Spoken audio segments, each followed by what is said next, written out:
আমাকে আর কিছুই বলতে দিল না যে আমি ওদেরকে ঈদের জন্য দেখা করতে এসেছি।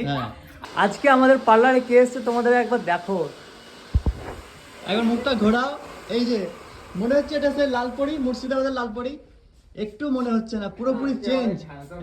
আরে হ্যাঁ, মানে একদম চেহারা তো ভালোই, শুধু একটু কালো। দেখাশোনা আছে, ওই জন্য আমিও সেরেছি। মানে বেরোবো সবাই একসাথে গাড়ি করে বেরোবো।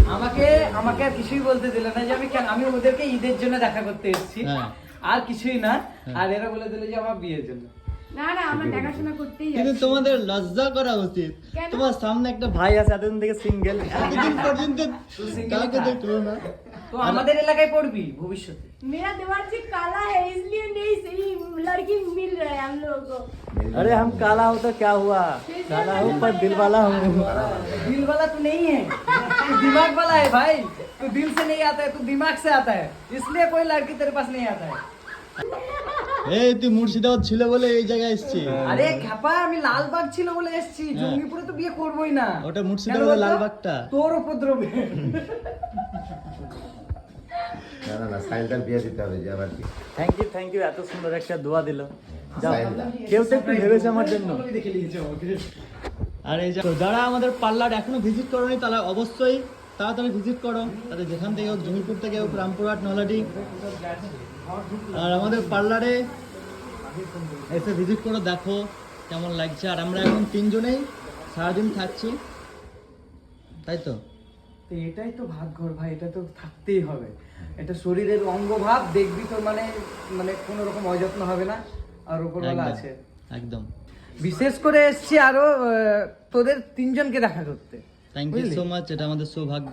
সৌভাগ্য। তুই আসছিস। এই মেন ব্যাপার, পল্লবীর ভিডিও আমার ফ্যামিলি সবাই দেখে, ঠিক আছে? পল্লবীর ভিডিও আমার ফ্যামিলি সবাই দেখে। এবার আমি ভিডিওটা পোস্ট করবো, মা বলছে দে ওর ভিডিও আমি দেখি রে।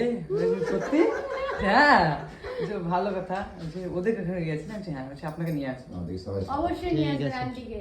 আর একটা কথা, আমি যখন দেখি আমাদের এই কাছে থেকে দেখি সাহিল ভাই আসছে, আমিও ভালো করে দেখছি যে সত্যি সাহিল ভাই তো।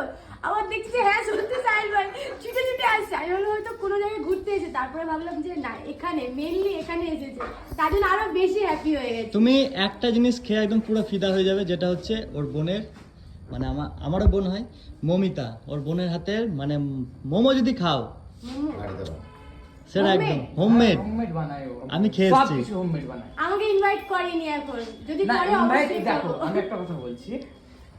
আমাদের ফ্যামিলিতে একমাত্র কাপেলদের অ্যালাউ আছে। আমি ডিরেক্ট বলছি।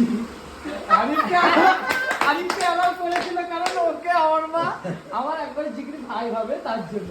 বাদ বাকি সবার জন্য ওপেন, মানে ডোর ক্লোজ। মানে আমার মা প্রচুর স্ট্রিক্ট, বুঝতে পারলে? কিন্তু আমি ওদেরকে যা ভয় দেখিয়েছিলাম, আদেও কিছু না, আমার মা ওদের সঙ্গে ফ্রেন্ডলি হয়ে গেছে। এটা বল যে তুই এখনো লাত খাস এরকম ভাবে, বল।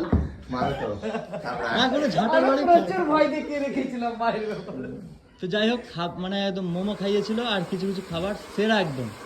কিছু কিছু খাবার, সব খাবার নয়। মনে নেই, তা সব খেয়েছে ও, কি মনে রাখবে ও? কিছু বাদ দিনি। আমরা সবাই মিলে ওই কিচেনে, বিশাল বড় কিচেন আছে ওদের, কিচেনে সবাই মিলে বসে বসে ওরা বানাচ্ছে, আমরা দেখছি, একটা করে খাচ্ছি। তারপরে মানে স্টিম হয়েছে, নামানো মাত্র একটা ডাব্বা শেষ। এরকম কত খেয়েছো তুমি? হ্যাঁ, প্রচুর খেয়েছিলাম, প্রচুর। গরু লাই বল দা প্রচুর। क्या बात कर रहे भाई, ऐसा मत बोल। ভালো। তো আজকে লুকটা কেমন লাগছে বলো? আমি কেন সাজি না জানো তো? মানে আরিফের কদর কমে যাবে, তার জন্য আমি লালপুরি ভাবে থাকি। ব্লগ এখানে শেষ করলাম।